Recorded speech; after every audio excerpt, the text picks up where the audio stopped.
Live from Kakariko Village.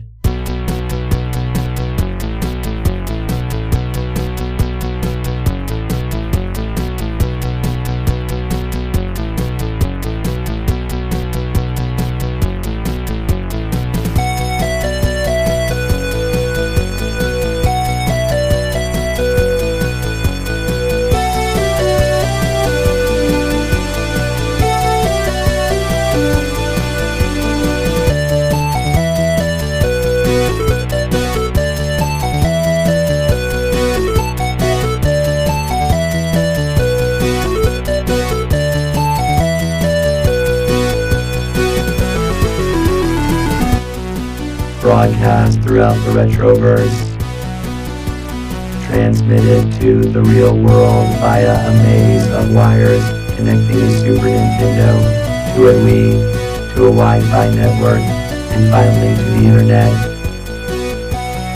The Techno Funk Boy presents the Retro Zoo Super Show.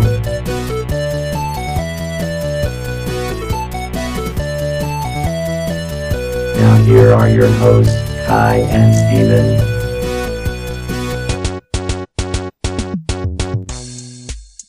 Welcome, happy Halloween! Ha ha ha ha ha! I'm scared, Kai. Don't do that. Ha ha ha! Stop it. It is your Halloween episode where there may be things that are bump. It's not. I was gonna say bumping in the night, and it's not even nighttime. Bumping in the day. Bumping in the day. If you turn out all the lights, there might be bumping. Close your windows and get in the closet. And then listen to our episode in the closet. Because it's dark in the closet. This room is carefully soundproof. There will be no bumping. Drum. Gosh. You're killing it, man. Drum, come on, man. Spooky subroutine uploaded. Okay, just turn the subroutine off. Yeah, good idea. Oh gosh. Okay, welcome to the Halloween episode. Are you doing spooky sounds from your phone? When we come to see Okay, sorry. I'm pretty sure that's copyrighted. I don't think that's spooky either. I stopped it. Okay. I was trying to add to the vibe, but it failed horribly. Welcome to our Halloween episode. I am your host, Kai. I am joined by Steven. We are produced by Drum. God, I told you to turn the subroutine off. That's not working, Drum. I'm giving you the option of canceling the subroutine yourself. Remember, utilize independent subroutines. I like the subroutine. Okay, can we turn him off? I think we gotta let him have it, dude. I think we gotta let him have We're it. gonna do this the whole episode? I think it might have to happen. Drum, Okay. use your discretion. It makes me so... He's already got a... I'm telling you, he was programmed as an evil robot. It took me a long time to get that out of him. Now he has an evil laugh again. And it's your fault. I blame you. An evil laugh can be used for good. No, it can't. That's why it's evil. If it makes people laugh, it's good. Oh. That might not make him feel evil, though. Okay. Well, let's get... All right. Welcome. This is episode 10. Isn't it just 10? Wow. Okay. We are... Is that that's a notable episode? It's like a... 2 digits. Right. It's like we made it. It's like we have conquered all expectations for this show, which were all that we would fail after 3 episodes. Yeah. Universally, that we would fail after 3 episodes. And yet here we are on Halloween. Yeah, podcasting into not really actually Halloween. It's a few days before Halloween, but it's as close as we're gonna get. It's Halloween somewhere. It's not Halloween somewhere. In Australia. Or maybe in the Sega Genesis world. In the Sega Genesis world? Yeah, I think they're a couple days ahead of us. This episode is being dropped on the 26th. That's 5 days from Halloween. Oh, I think it was... Australia is not that far ahead of us. But if you're in Australia playing a Sega Genesis and you're in the Sega Genesis world, then our listeners there that are trapped inside the that verse, they might be actually hearing this on Halloween.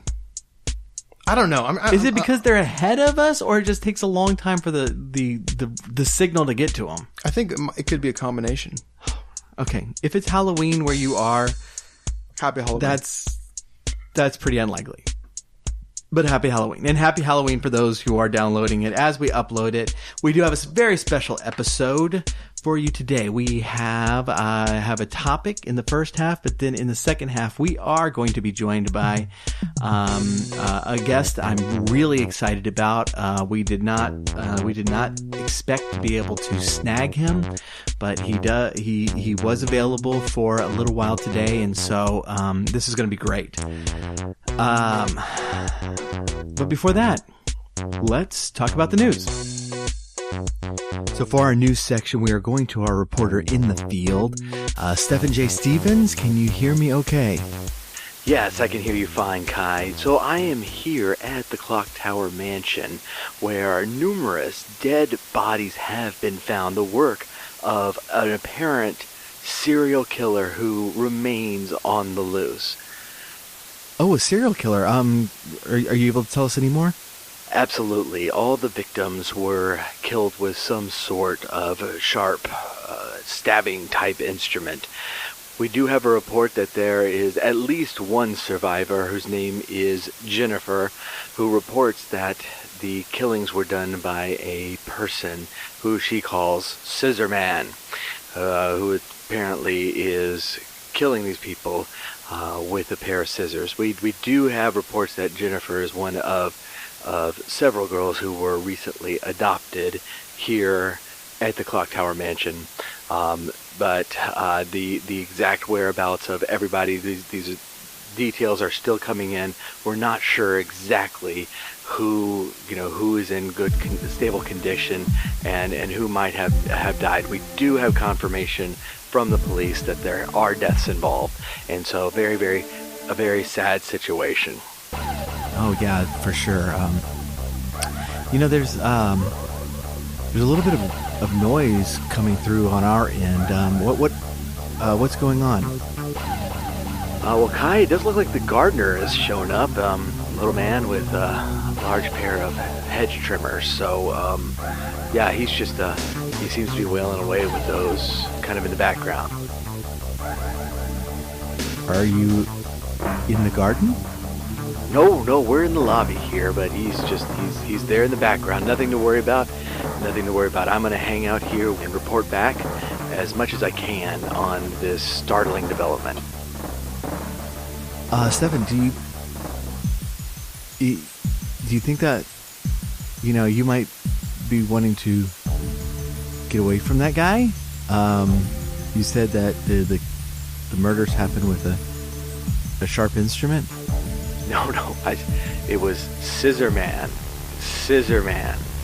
Clearly, this man had maybe one pair of scissors, maybe multiple pairs of scissors, but the gardener here, just some kind of hedge trimmers, some large hedge trimmers, nothing to be concerned about. He's coming kind of closer to me. Okay, Stefan, I really think that you should be heading out now. Maybe maybe finding police again. I'm quite excuse me. Can you stop that? I'm trying to report in here to the radio. Yeah, just hold on. Maybe you can go out in the garden? Okay, he doesn't seem to want to move. Okay, Stefan, you really, in all seriousness, probably need to leave. Excuse, sir. I'm busy right now. Can you quit pointing that thing Okay, Kai, this is kind of getting ridiculous. This guy has no manners whatsoever. I'm gonna go behind this door, and hopefully hide out there for a little bit, and maybe he'll just go away. I really think that maybe you should go out the front and find the police. No, this is fine. Hold on. Okay, we're good here. So I'm gonna hang out here and get the latest updates. And so hopefully I'll have more details for you as this important story unfolds. Okay, Stefan. Well, thanks for the report. All right. Before we get to our special guest, Steven. Yes. Do you like horror games? Horror games fill me with fear. Does that mean I like them? Or does that mean I'm indifferent? I'm not sure. I haven't played that many horror games, so I can't really attest to the fear level that I have. So let me just say I don't know. Is that a safe, terrible answer? That's a terrible answer. Okay. We're supposed to be filling this time with content. Okay. Horror games. What are they? Oh my goodness. A way to probe deep into the mind of those who watch or play. A way to uproot the primal fears that dwell within us all. A way to embody the crazy things that make us human, but scare us beyond all possible belief. Is that better? That's better. Now, Okay. Did you happen to play a certain horror game in the 90s called Phantasmagoria? No, but the word Phantasmagoria rings a bell. It is a word. It's a word? It sounds like a made up word. No, that's a real word. Real world.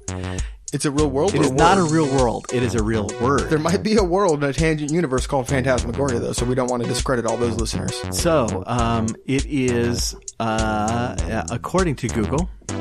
Who knows everything? Who knows everything. It means a sequence of real or imaginary images like those seen in a dream. Used in a sentence, what happened next was a phantasmagoria of horror and mystery. I think horror is already kind of understood. I mean... So, yeah. So, origin is in French. I don't speak French, but let me try. Do it. Phantasmagoria.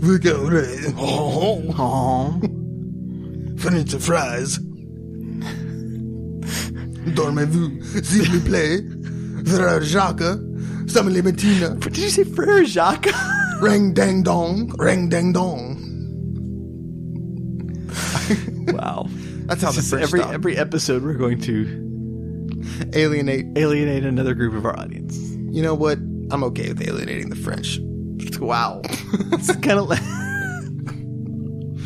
No, I'm kidding. I actually know some French gamers who are excellent at Counter-Strike, and actually I don't know them. I've seen them play, but if they were to be listening, I would be mortified if they were to hear my French impressions.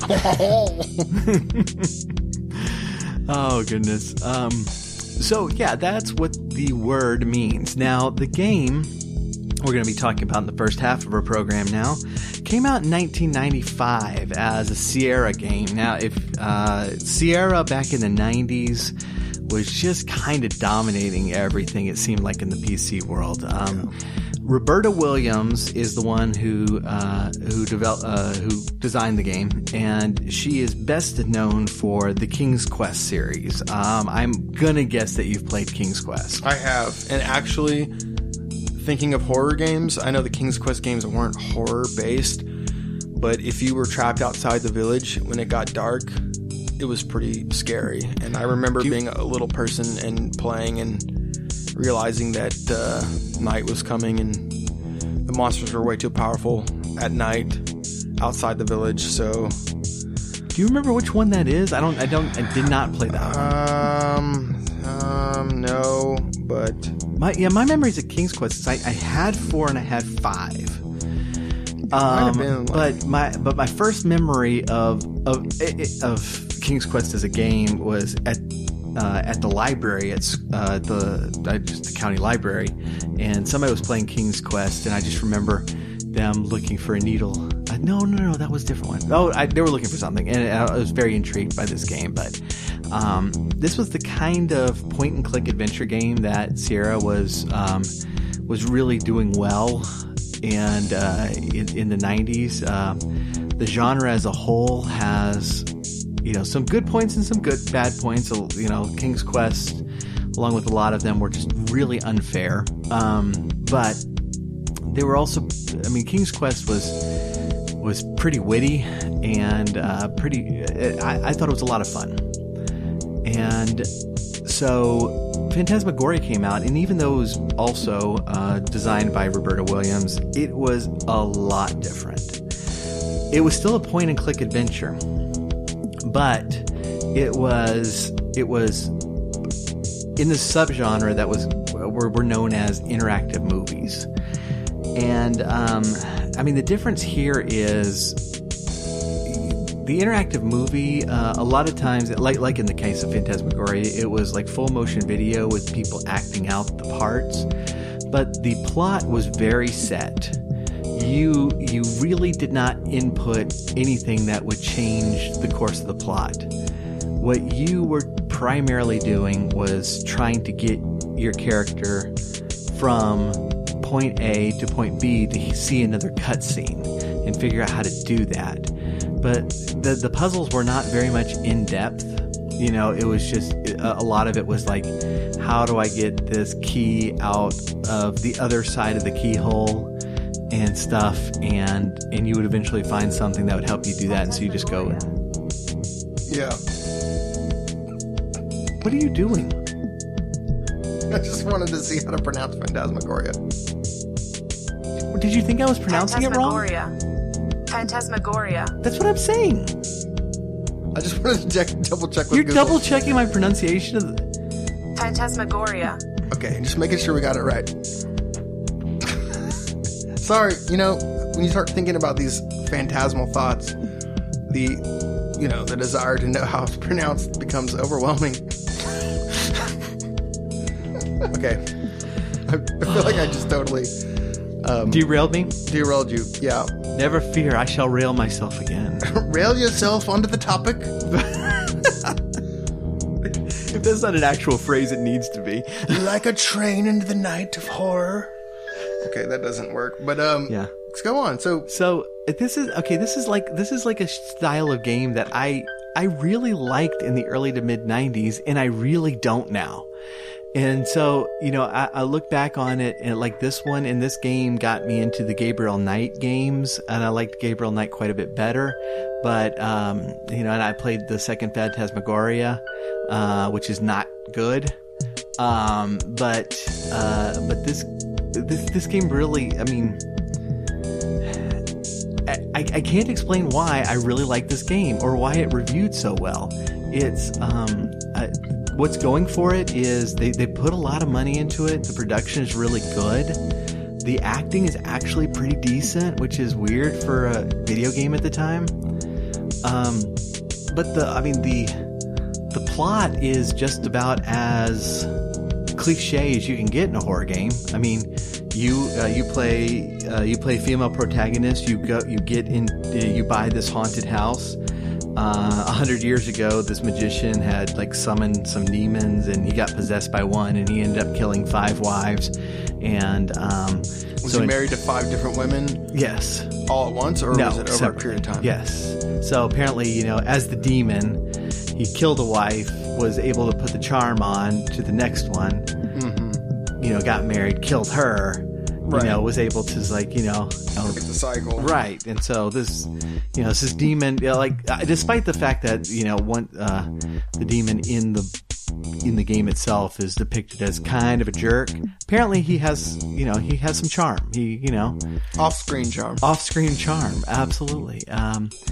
But in chapter 1, you're exploring this new house, and you accidentally release the demon that had been trapped 100 years ago, and it possesses your husband. And so the whole game is you trying to figure out what happened and possibly to save your husband.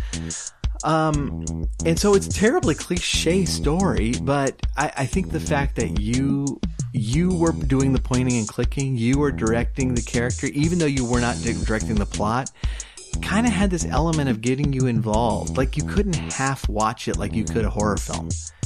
You know? Right. You had to actually be clicking on a locket and realizing it's a locket instead of just like, yeah, whatever, it's a stupid game or a stupid story. Which is kind of like real life. If you want to see if a locket is real, you have to click on it with your fingers. Right. Exactly like real life. It was also very controversial. And it's because of violence, gore, and the sexual content. Which wasn't normal at the time for games, I'm guessing. I mean, that was no. the 90s. This is post Mortal Kombat, okay? So the blood and the gore was not that big of. It's something we had seen before. And to Sierra's credit, they embraced the rating system, and they were very vocal that this is not a game for kids. This is a game for adults. Do not, let your kid buy this.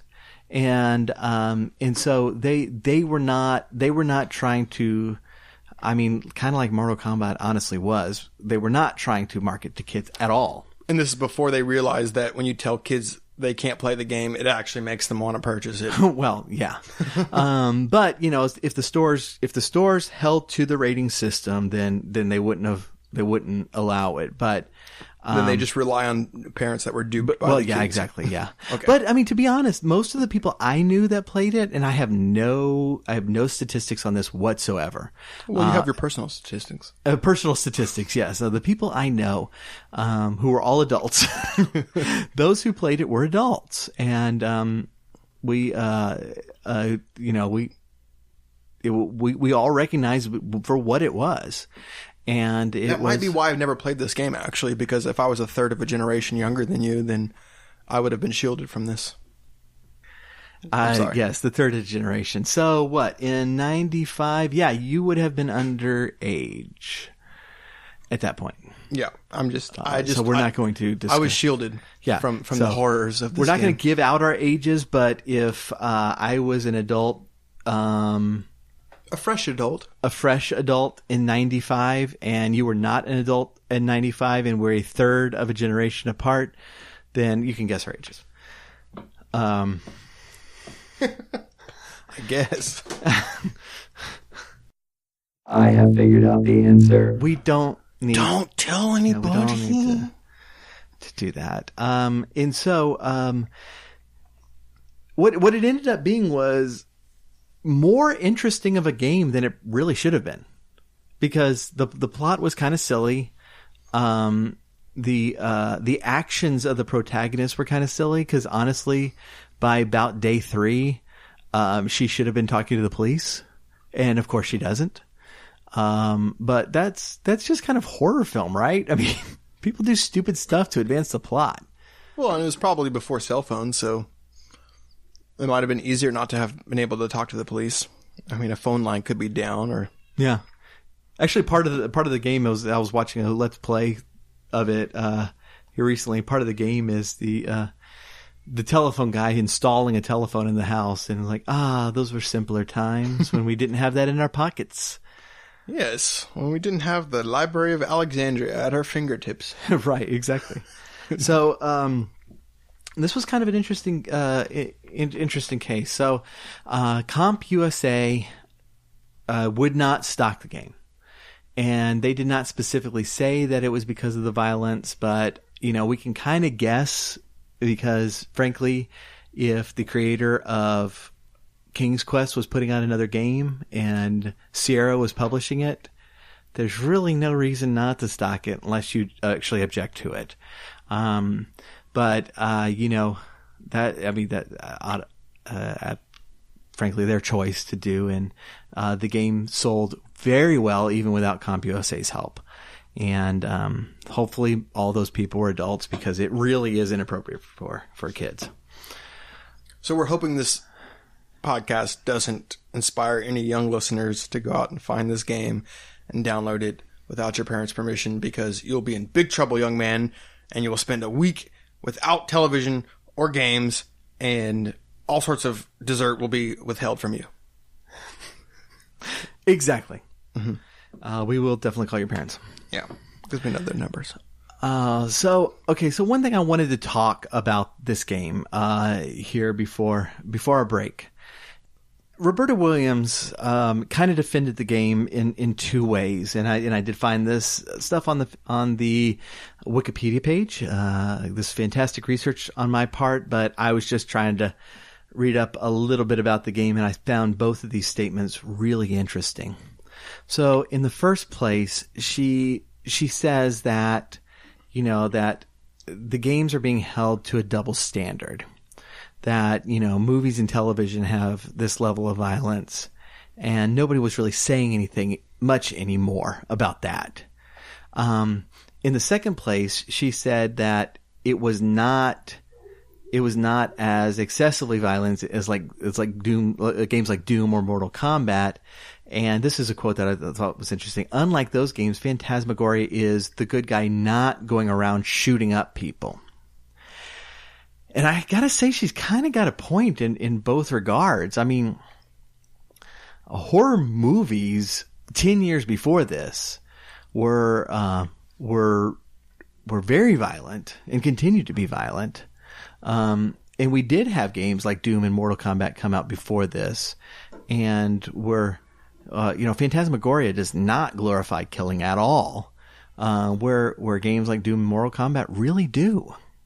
Well, I also think, though, that, games like Mortal Kombat and Doom, I mean, in opposition to what she's saying, they're cartoony, they're silly, they're, you can't really put yourself in the shoes of the player, and really feel like something's really happening, like you're really actually hurting somebody. Whereas her, from what you're saying, this game was filmed in live action, so the graphic content, it seemed more real. Right. Well, Mortal Kombat was filmed live action too, but it definitely does have this otherworldly feel to it. So I get what you're saying. Yeah. I'm not saying she was totally off on saying that. I just feel like, knowing that games are generally geared towards. I mean, this was probably one of the first games that had an adult, recommended player audience versus most games prior, or the majority of games are really geared towards the young people. And so you have a game coming into a platform that is mostly played by children or young adults. So I could see I guess what I'm trying to say is I can see the controversy. Yeah. Is it defendable? Yes. I mean, at some point, we don't want to just keep games, from developing beyond just children playing them. As we see today, like there's definitely room for an adult audience, but it was, I'm sure it was a big deal at the time and groundbreaking. But the first person to do that is going to take the biggest hit. Yeah, from censors. Well, yeah, and going off what you said, and just think about a little bit more. Games like Mortal Kombat. It's true. Mortal Kombat was very violent. Doom was very violent. But I think the setting of this one also made a big difference, because in Mortal Kombat you are playing a martial artist who intentionally joins a tournament to the death. Like, you are choosing that. In Doom, you are fighting aliens for your very life, and as basically a soldier. Right. This is a case of not trying to put women down in general for this, but play the game. This is a defenseless woman. She does not have defenses against what she's facing. Yeah, she didn't come into this ready to fight monsters or demons. And the victims of the magician, his 5 wives, were largely defenseless women. who are being preyed upon by this force that they were they were really in the wrong place at the wrong time, especially the protagonist. I mean, she is exploring her new house, and all of a sudden her husband is possessed.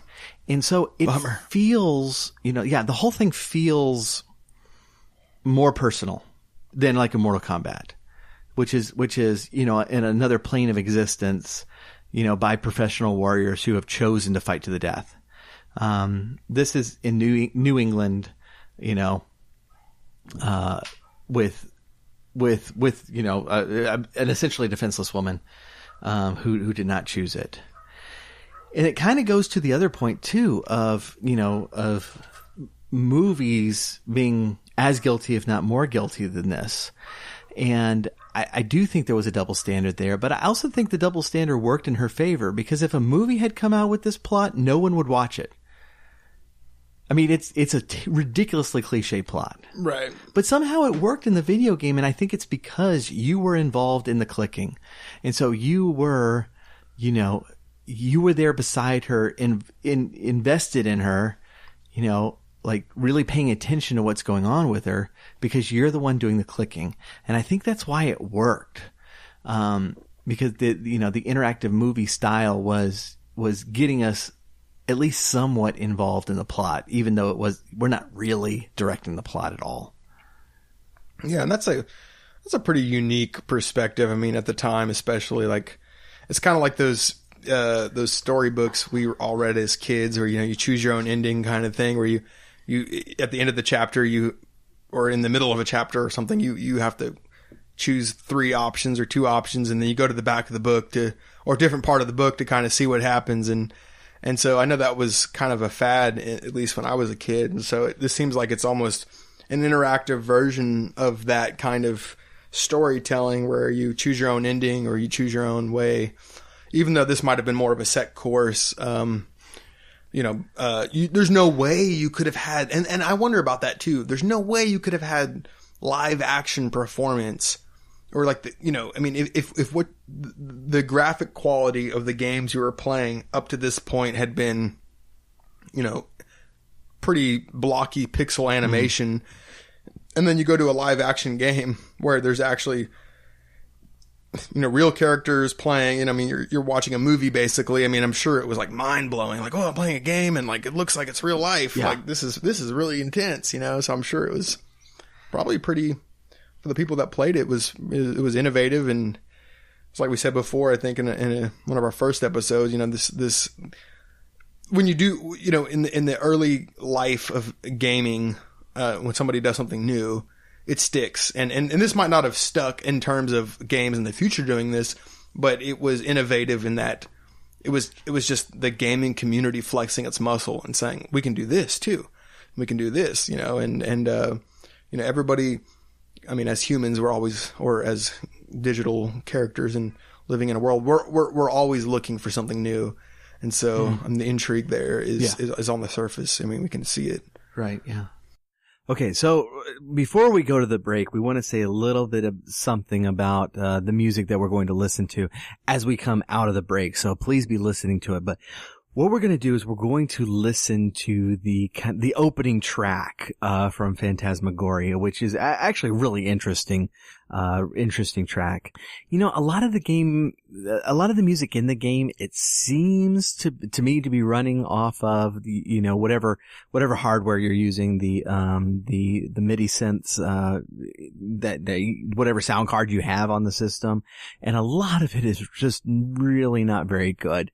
But there are a lot of the pre-recorded tracks that they did with a very full choir that are very memorable and very cool. So if you are familiar with Orff's composition, Carmina Burana, then you're going to notice the distinct similarities there. And I definitely think that was very intentional.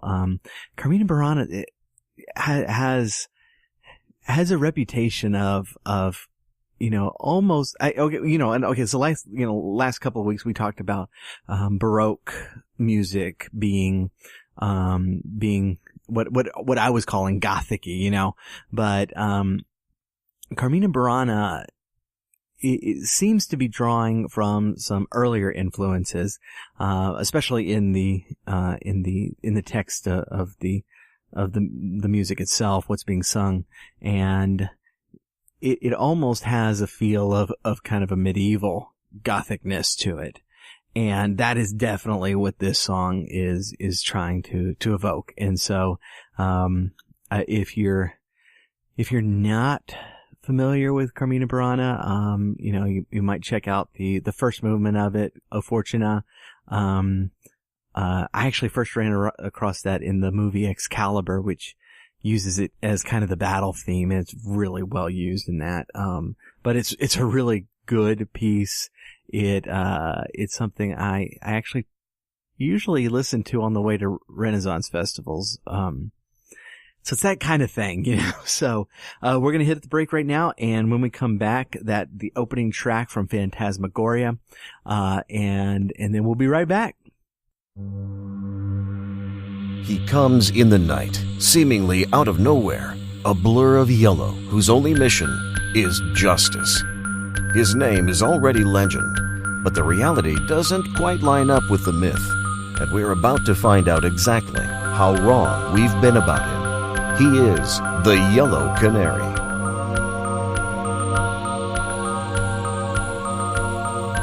The Yellow Canary is a comedic thriller by Paul Lytle about a would-be superhero who may just be crazy enough to make a difference. The Yellow Canary by Paul Lytle, available from Amazon in print and on Kindle. Check for the link in the show notes.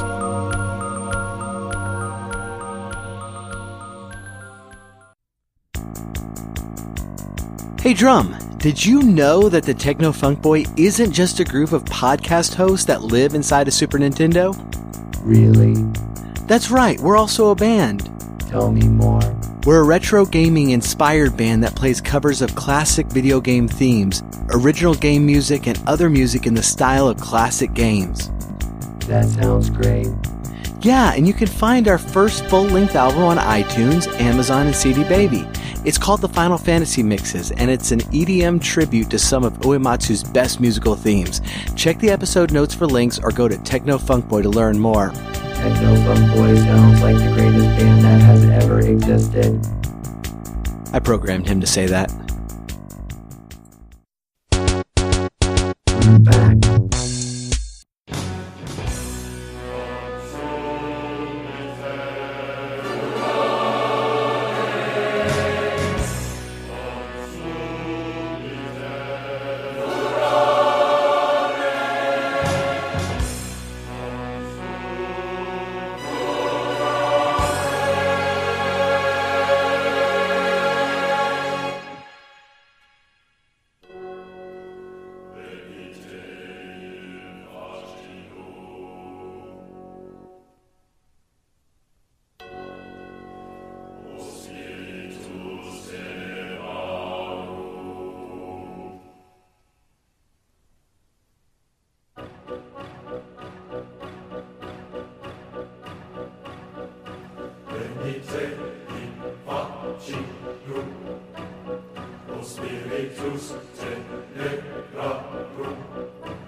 Okay, welcome back. All right, so we just gosh.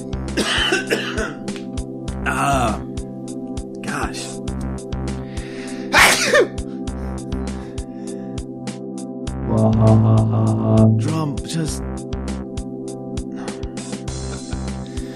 okay, drum. Did you put that sheet on Drum, or did he put that on himself? That may have been on, unless she's been Getting in the spirit of things. yeah. She's a big Halloween person. So, welcome back. As we were trying to say before, we're so rudely interrupted by a frog in the throat and a sneeze and drum.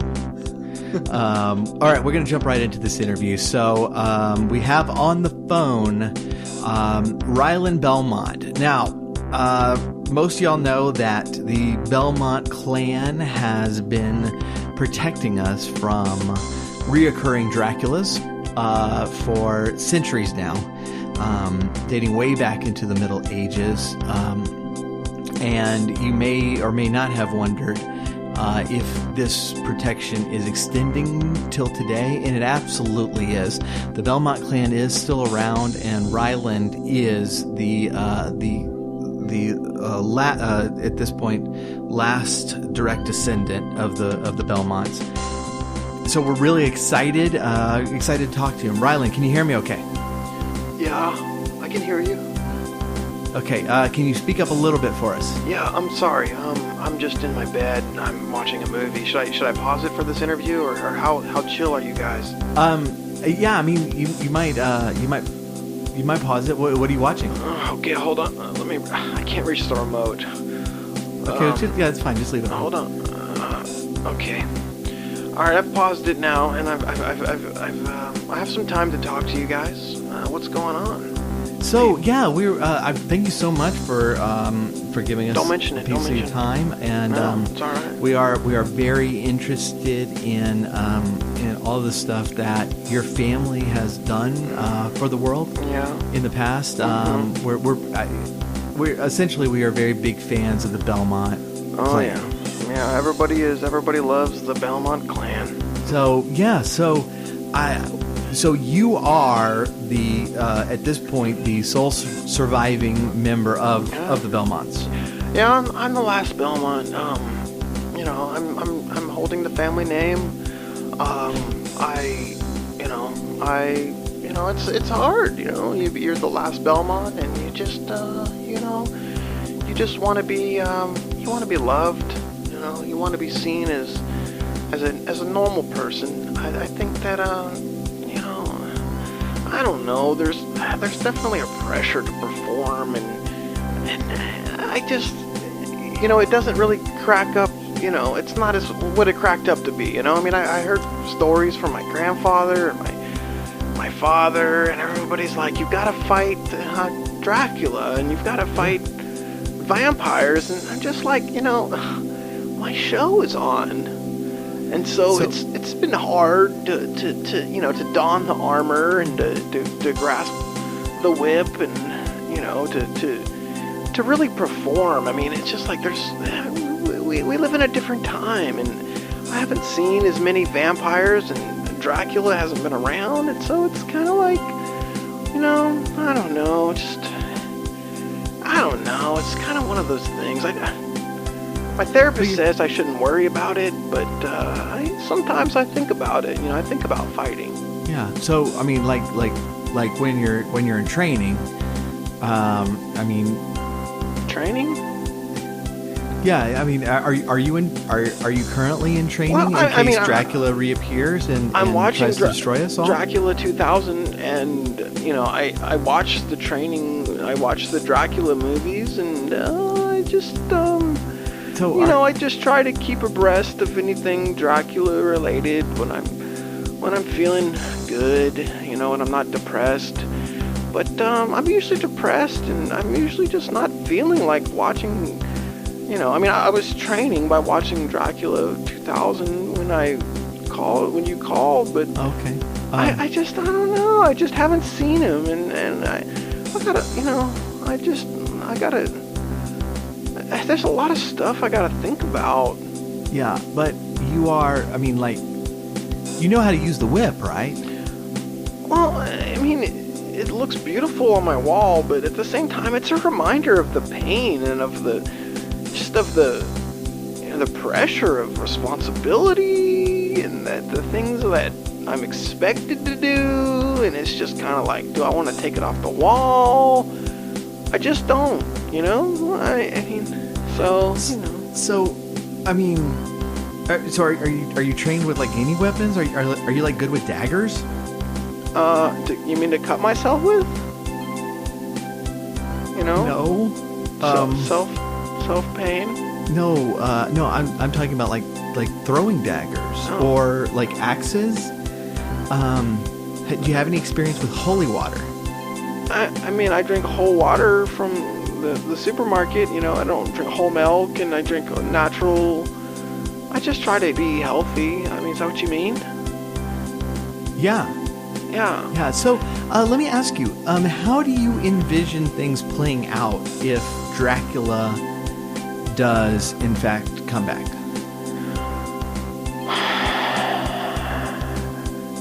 Dracula? I mean, he's kind of. It's kind. I over the years I've just kind of equated Dracula with. He's kind of like the sadness in my life, and so you know, if I dwell upon him, then I get sad, and so when I think about him coming back, it just makes me sad. So why would I think about that? I mean, Well, I mean, aren't you like prophesied to protect all of mankind against Dracula? What? I mean, yeah. That's said. Somebody said that, and it might be written down in a tome somewhere. But I just, it's like mankind is.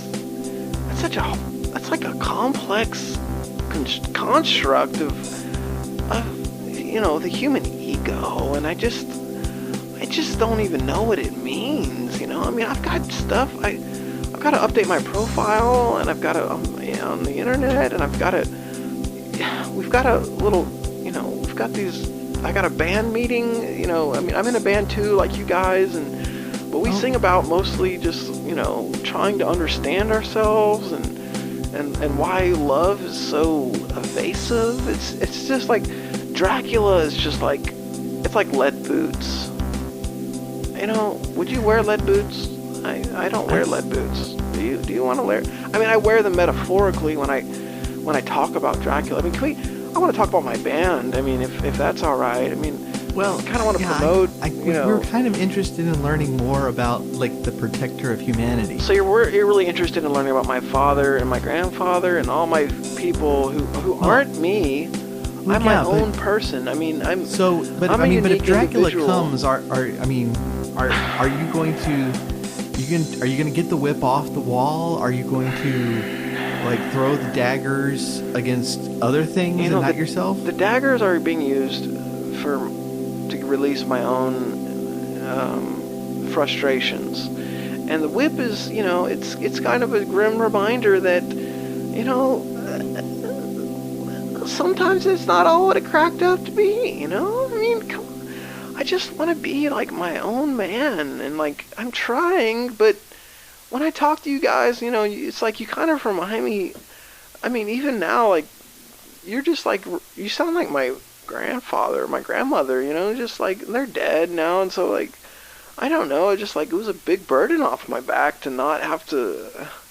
I don't know, just like I would think. I mean, the stories of your ancestors are a great inspiration to so many people, me included. I mean, I mean, all the stuff that they accomplished. I would have thought it would be an inspiration for you too.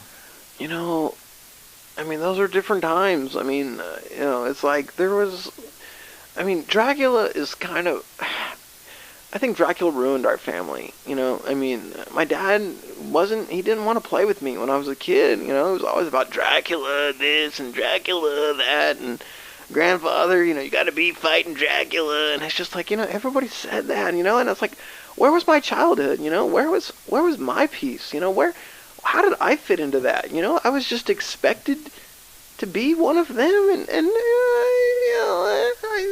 it's just not everything it cracked up to be, you know, and they're not here anymore, and it's just like I've got my own people, you know, and I've got my own clubs, and I see my therapist, and I just kind of, you know, I'm actually trying to get over the Dracula thing, you know. It's just like, it's such a downer, man. I mean, I mean, would you want to, you know, it's just like one of those things, man. I don't know. Okay. All right. So, I mean, for so real. what we would really all like at this point, and I think you would agree, is if Dracula skipped this generation and didn't attack us for a while. You know, is Dracula even real? Yes.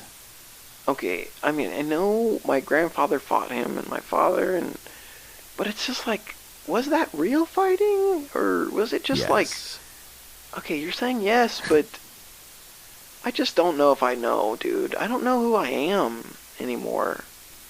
I just, you know, I've got my band, and I've got, you know, I've got my things that I do with, like, I've got to update my profile, and just, man, I just kind of just want to be me, you know?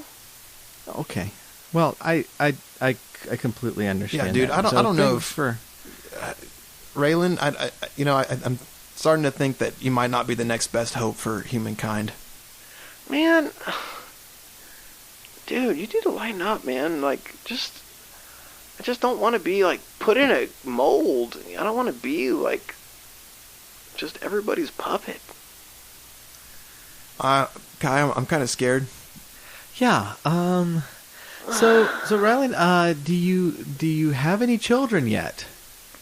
Kids? I mean, procreation is I mean, are we supposed to even have kids, dude? Like, would you want a kid to live in this world? Yes. I mean, if you have a kid, like, do you want them to know the suffering that you know? I mean, come on, dude. Like, everybody just needs to, like, live their own life. And, like, if I create another life. We definitely want you to have children. Yeah, Raylan, how else are we going to, you know, we've got to skip your generation because you're obviously not doing what you need to be doing.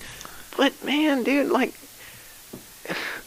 you're asking a lot. I mean, you're asking me to find a woman and, like, a girl that believes what I think exactly and can somehow... No, you should change what you believe to fit the woman. Yeah, dude, you are not the next best hope. Dude. Yeah, let us give you some dating advice. I mean, I have a girlfriend. Steven doesn't. But not we're yet, working at on least. that. Yeah, we're working on that. Drum's got a separate team, you know, cooking up that. But man, I just... Affirmative. I have found a selection of Russian brides. Oh, right. Let's put them up on the viewer. Alienate the Russians again? Let's put them up on the viewer. Okay, well, okay. Guys, we're getting off topic. I want to talk about me. Dating advice. No, I don't... You need to change everything about you. What? I can't use my daggers for self-harm? No. Practice throwing them at demons. What about my whip? I mean, what is... That's stupid, dude. Like, it's just not even something I'm interested in. Like, I want you to go talk to someone about what holy water is and learn how to use it too. I can try to go to the Sprouts, but they usually want to talk about, like... Yeah. I don't know. Try a church. A church? Yes. We want you to go to church. We want you to get married. We want you to have children. You want me to be a normie?